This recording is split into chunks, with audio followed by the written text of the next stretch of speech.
Mother was here. I think my mother could be, certainly your mother, maybe your grandmother. Well, a woman like your mother, Sarah, in her late 30s, you know, you can understand it. That's right. Anyways, we'll be happy to take a few questions first about ferries. We're going to take some questions from the press, and then if we have time, we'll take some questions from other people. But first the press, because they represent us and are the conduit, really, to so many New Yorkers. Sir? Mr. Mayor, will it be difficult to maintain this service given the price of fuel is what I'm talking about? Well, the price of fuel goes up for everybody. So, you know, the competitive advantage that ferries have over driving probably will be constant, no matter what the level of fuel costs. Everybody's got to pay for fuel.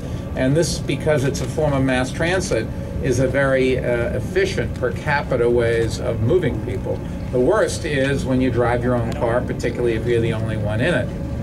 The good news is that mass transit is better, and we can make mass transit more affordable and more ecologically friendly. Yes. Is there a certain level of ridership that has to be achieved to make sure that this continues? Well, I think just from a practical point of view, if nobody uses the ferries, they're not going to survive, no matter what anybody promises you. And if everybody uses them, they will keep growing. And that's, you know, we can all say, oh, no, we don't have any. And we don't have any specific targets at the moment. But you have to have the city and society can't keep providing things that aren't used. And we're trying to make it as inexpensive and convenient and pleasurable, safe as you can possibly do it. Yes, sir, back there. What happened to Anthony Weiner's earmarked dollars for ferry service? Anthony Weiner deserves some credit. He got us $15 million for new ferries, and we invited him here. I think he probably had a scheduling conflict and couldn't come today, but we did invite him. He didn't give us money for this particular project, but he did get money for new ferries, and we're trying to find ways to use that. Yes, sir. I just wanted to know, what's the schedule of ferry service? How often are they going to be running, and how many people could be serviced by each boat? You were going to ask that, and I'm going to give you a professional who can answer that. Jeanette? Well, it's a 2-year pilot, so we'll be running 20-minute headways during the peak and also at the end of the day. So we've got a schedule that we can get you, which will outline what the details are. Yes, miss.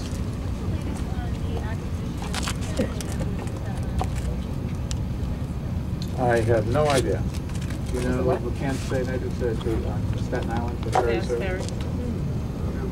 We'll have to get back to you. I just do not know the answer to that. Yes, sir. Mr. Mayor, you mentioned using the Metro card on the ferry. Is there a reason the fare is $6? Would the subsidy be too great if the Metro card Metro card is the kind of technology you can charge anything you want for anything. It's just a convenience. It's like a credit card. You can use it for all different amounts, and the fact that a store takes a credit card for a $10 item doesn't restrict somebody else from taking it for a $100 item. So you could do that. I think the cost has nothing to do with the method. We're trying to make it as easy as possible. You also, I mean, there will be, I'm sure, people arguing for a credit.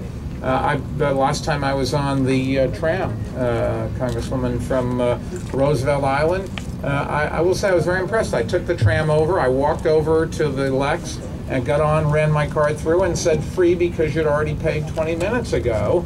You know, it's good. The technology can let you do a lot of things, sir. Mr. Mayor, what makes you optimistic that this ferry service will work while others have failed in the past? Well, you know, you're always optimistic. Ferries make a lot of sense. The disadvantage for ferries is obviously some people don't like to take them in rough weather, and it also, you've got to get to the ferry and from the ferry unless you happen to live right by or work right by either end. So, you know, it's not a complete answer for everything, but you know, if you drive from the Rockaways in at rush hour or trying to go home at rush hour, it really does take it. Rockaways this city is enormous. You look at a map, you don't realize how big it is, and anything you can do to make it a more pleasurable ride. I would fall sound asleep, but a lot of people would like to listen to their iPods or study or read or whatever, have a conversation.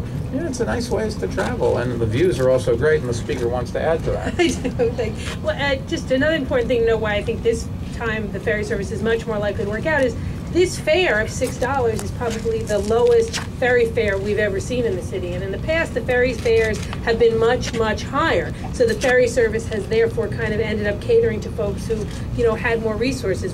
Our goal here is to make this really ferry service that's available to as many New Yorkers as possible. And I think that's a big distinction between this attempt and others in the past. Yes, miss. With congestion pricing out of the picture and looking at the rest of your initiatives on Plan NYC, is the ferry service, expanding it, the best proposal you have to reduce? We have 127 proposals. I don't know that any one is better than the other. There are lots of different parts. None of these problems are simple. You have to have lots of different solutions. The city is so big, there's no one size fits all, and ferries were part of Plan NYC from day one. The fact that we don't have congestion pricing means we don't have a lot of extra money to pay for mass transit things. That's going to be an enormous problem in the city.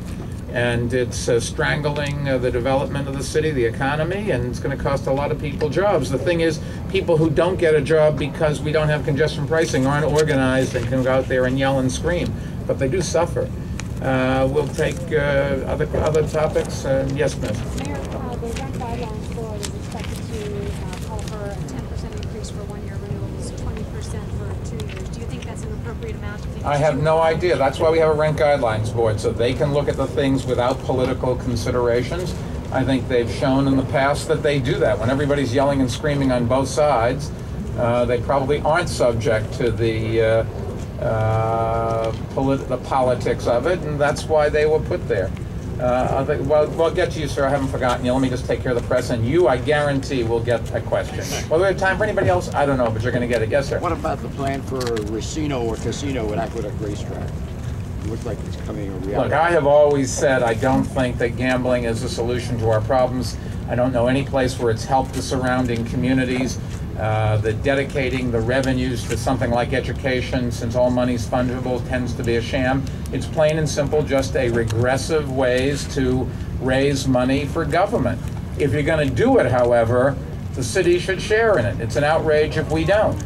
And we'll see what the alternatives are. But, I've always been, and I know Shelley Silver has always been opposed to gambling, and I assume the fact that we need money hasn't changed his views, but you'll have to ask him. Yes, sir. What's the city response to the rallies being held at all the choke points after the bell?